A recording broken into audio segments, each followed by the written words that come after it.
Alors quand tu penses que toi tu ne peux accéder au bienfait de Dieu que par Abraham, tu vois, tu es loin de ce que Dieu a fait pour nous.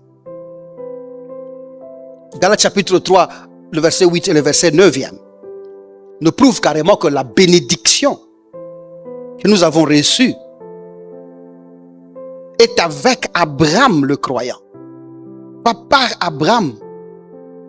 Nous ne sommes pas bénis par Abraham. Nous sommes bénis avec Abraham. Et quand nous voulons identifier la bénédiction même que nous avons reçue, Galates chapitre 3, le 13e verset, le 14e verset pour ceux qui écrivent, la Bible nous démontre que cette bénédiction que nous avons reçue d'Abraham, elle n'est même pas matérielle, ce n'est pas une bénédiction des choses. La Bible nous dit que cette bénédiction-là est par la foi de l'Esprit promis. Il y a donc une pensée qui véhicule la promesse. Et quand nous sommes allés vérifier la pensée qui véhicule la promesse, nous avons compris que la promesse que Dieu nous a promis en Abraham, c'était la justification par la foi en Jésus-Christ. Béni de Dieu veut dire être justifié. Nous sommes donc justifiés, non coupables. Il n'y a donc aucune condamnation pour ceux qui sont en Christ Jésus.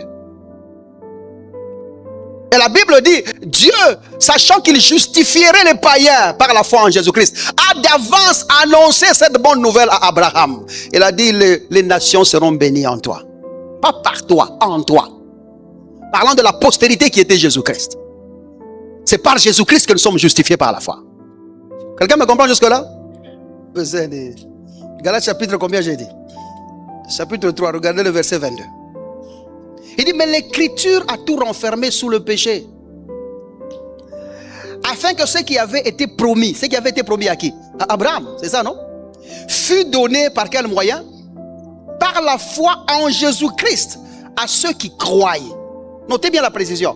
Nous avons reçu la promesse par la foi en Jésus-Christ. Pas par la foi en Abraham ou pas par la foi d'Abraham. Parce qu'il y a aussi une différence là. Nous avons reçu la promesse par la foi, de quelle manière? En Jésus-Christ, à ceux qui croient. Verset 23. Avant que la foi vînt, nous étions enfermés sous la garde de la loi. C'est clair chez quelqu'un? Il dit en vue de la foi qui devait être révélée. Comme la foi n'était pas là, nous étions enfermés sous la garde de la loi. Verset 24. Ainsi, la loi a été comme un pédagogue. Le mot pédagogue, c'est le mot grec païgogos. Païgogos qui veut dire celui qui te conduit vers. Continuons la lecture et puis je vais expliquer d'ailleurs ce qu'on explique. Il dit, nous avons été comme, la loi a été ainsi comme un pédagogue pour nous conduire à Christ. Pour faire quoi? Nous conduire à Christ. Afin que nous fussions justifiés de quelle manière? Par la foi. Voyez ce qu'il y a. Donc avant, la promesse d'Abraham était là. Cependant, la loi est venue. Les gens ne pouvaient pas accéder à la promesse parce que la loi, tout ce qu'elle faisait, c'est nous conduire vers la foi en Jésus-Christ. Ne pouvaient accéder à la promesse que ceux qui croiraient dans l'œuvre de la croix. Est-ce que nous le comprenons? Maintenant, la loi avait un rôle comme ce que nous avions avant. Vous voyez, nous qui avons eu des oncles et tout ça qui nous accompagnait à l'école. L'oncle peut t'accompagner à l'école. Il peut même entrer en classe. C'est ça, non? Il peut même entrer dans la classe. À condition que l'enseignant ne soit pas là. Mais du moment que l'enseignant entre, qu'est-ce que l'oncle fait? Il reste. L'oncle part. De la même manière, quand la foi en Jésus-Christ est entrée, la loi est partie. Parce que maintenant, tu peux être accepté en classe.